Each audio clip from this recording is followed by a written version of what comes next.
Ayo, jangan anggota. Merapat, merapat, Pak. Korban. Itu gimana?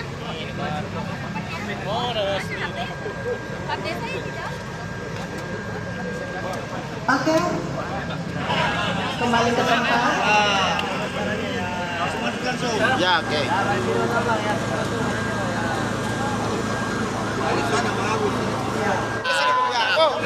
Oh, jangan Bu. Ya,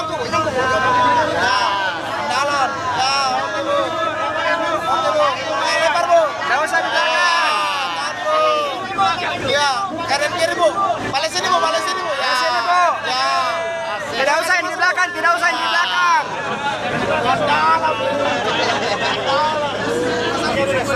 Ekstasi Pak, ekstasi.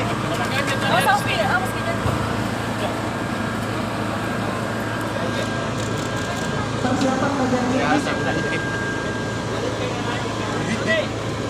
Oh, lah susun tahu gua.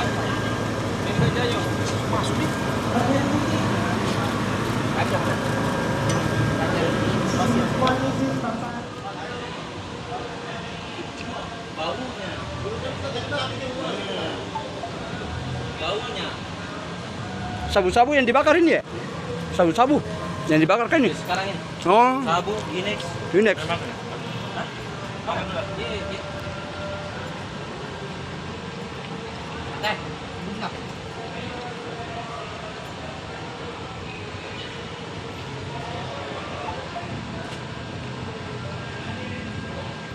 bisa.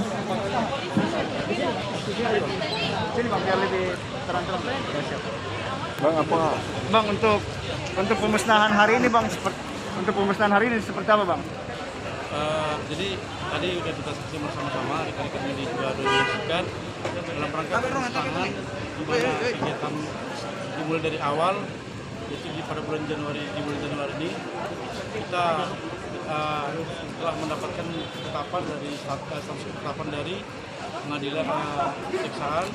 Oleh karena itu barang-barang yang kita tangkap yang sudah disisihkan oleh laporan hari ini semua kita musnahkan. Begitu juga rentetan dari beberapa TKP yang kita peroleh dari barang bukti. Kalau jumlah seluruhnya berapa yang dimusnahkan? Jumlah seluruhnya 43, sekian lah, untuk tiga. Namun ada tambahan TKP yang berbeda 1 kilo. TKP yang berbeda. Kalau untuk tersangka Bang? Mudah-mudahan ke depan tetap kita eksis dalam pelaksanaan kegiatan bedah di lapangan dalam rangka pengungkapan narkoba yang ada di Makassar Raya, khususnya di wilayah hukum Polrestabes Makassar. Posisi tersangka sendiri sudah dia limpahkan atau bagaimana? Untuk posisi tersangka ini masih mau naik tahap 1. Mudah-mudahan tinggal tahap 2-nya nanti kita tunggu kepastian dari pihak kejaksaan. Apakah kemungkinan ada perkembangan dari jaringan ini sendiri? Ya, semoga tetap kita laksanakan lidik di lapangan. Perkembangan